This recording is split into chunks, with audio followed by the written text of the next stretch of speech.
You start to notice memory issues in a family member. Now what do? Welcome back. We're on another trail run this morning. I'm on mile 5. It was a little bit too dark this morning to film, so we are on the Bonneville Trail in Draper, Utah. Really pretty. Nice little sunrise going here this morning. Here's a little view.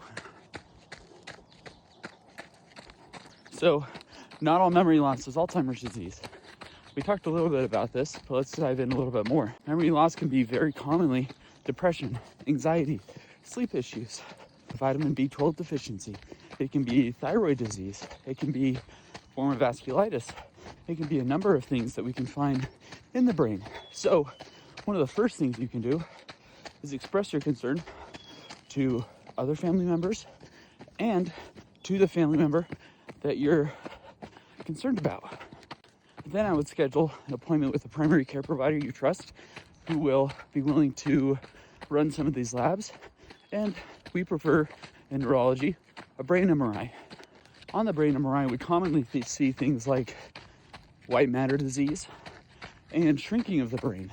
These are things that do not cause memory loss, but they can be correlated with memory loss. White matter disease is not something to be terrified about. It can be seen in a number of neurological conditions that I'm not going to get into right now. Again, these are things that we correlate with memory loss. These do not cause memory loss. One thing they may do in the primary care's office is order these tests, do a memory test like the mini mental exam or something we call a MOCA, and let them know if they're concerned about your memory loss or if it's something we keep an eye on. Now, the important part of these new medications is that we need to be screening these patients or your family members quite early. So if they do detect Alzheimer's disease, we can treat them accordingly and potentially slow down the progression. Or for instance, if they have memory loss due to depression or anxiety, we can treat that too. And that's something, honestly, I tell my patients all the time. I love when I find stuff like that because that's something that we can reverse.